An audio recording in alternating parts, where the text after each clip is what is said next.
Welcome to Sunshine Cathedral's Queer God Squad. It's Tuesday, April 2nd, 2024. I am Reverend Dr. Darrell Watkins, the senior minister here at Sunshine Cathedral. I am Reverend Dr. Robert Griffin, the executive minister. Faith and religion can be complicated for the LGBTQ+ community.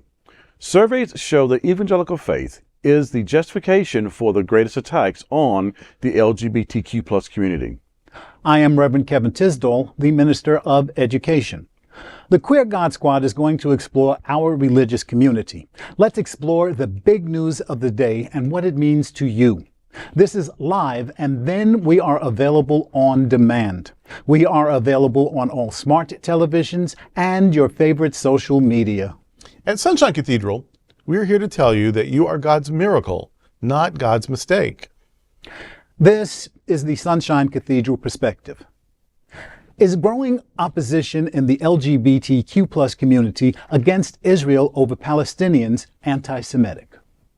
In October, when Hamas attacked and murdered 1,163 Israelis, there was near universal support for Israel in the LGBTQ+ community.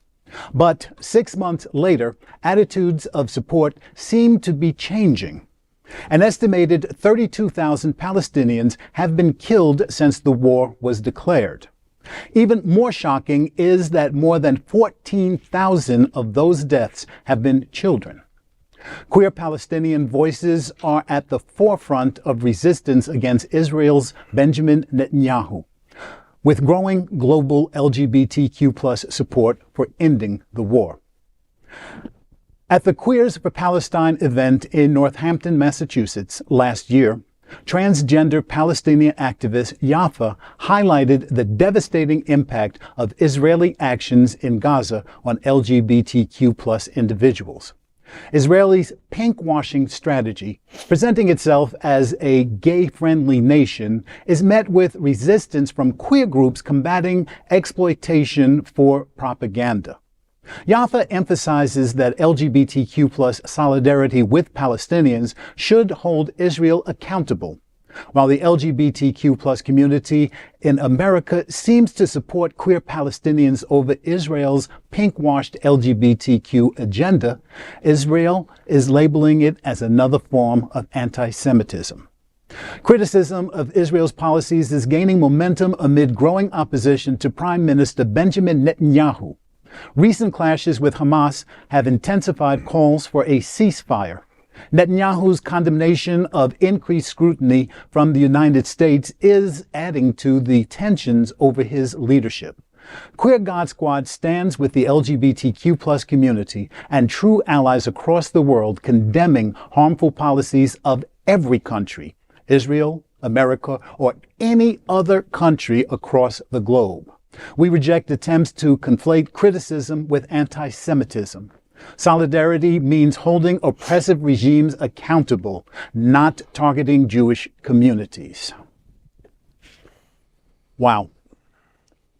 What started off as a vicious attack on innocent citizens has grown into something that I just can't imagine. Benjamin Netanyahu seems hell-bent on ending the Palestinian people. I'm saying that out loud. I'm saying it so everybody can hear me. That does not make me anti-Semitic. It makes me anti-Benjamin Netanyahu.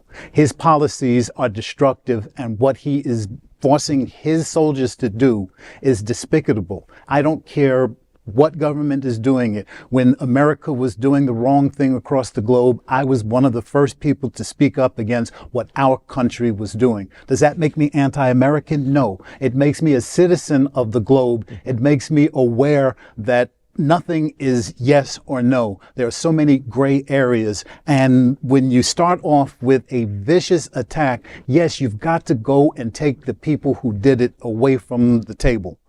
But when you start talking about 14,000 children being killed, something is wrong with what's going on.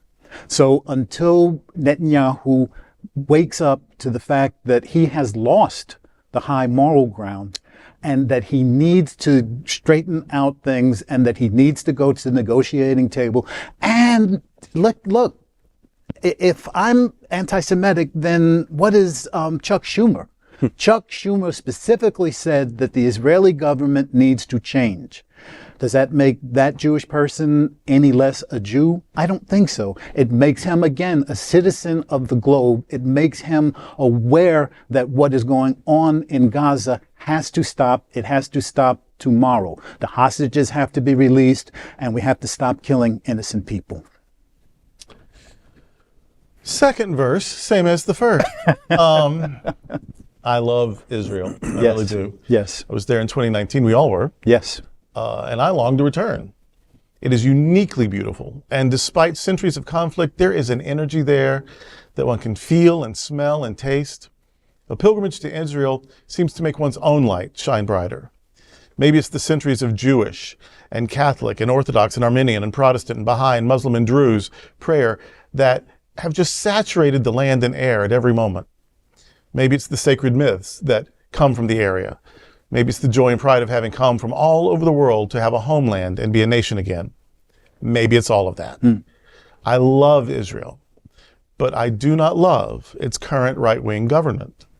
I support Israel's right to exist, and I denounce those who would deny their right to exist. And even in times of conflict, children's welfare must be considered. Aid for suffering civilians must be provided, or at least allowed. Food and water and medical care are the least of what we should guarantee, even to our enemies. Last year, Israel was wrongfully and diabolically attacked by Hamas. We ought not forget that. And Israel responded, as any country might. Yes. But when a response doesn't allow for human compassion toward non-combatants, then the response is flawed. Hamas are not the good guys, and neither is Netanyahu and company.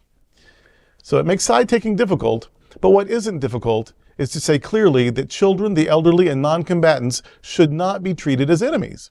They are victims of warring ideologies and shouldn't be made to suffer more simply because of which side of a line their lives happen to be on. Well, same song, third verse, same as the first and second verse. War affects us all. Yes, it does. It doesn't matter who started or how it started. It affects us all. And especially, we're looking at the LGBT community in this story and other communities, but it affects us all. I mean, whether we're there or whether we're in America, it affects us on some level.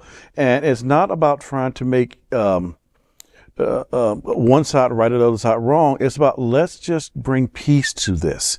Because as you highlighted, we're talking about children are being killed now, and aid not being able to get to some parts of it. Or they're being, I was watching a video the other day, some parts of the strip over there, and these 4 kids were walking out of a bombshell place, and they were trying to get from one point to another point, and a drone missile just dropped right down on them. They had no identification who they were, what they were trying to do, where they was going. And I'm like, okay, really, how can you in good faith, somebody who may be trying to get help or get aid or doing something, they're moving on, you just decide that that's who they are.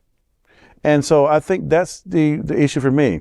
Stop trying to decide for other people and bring the stakeholders to the table that can bring this to an end. Yeah.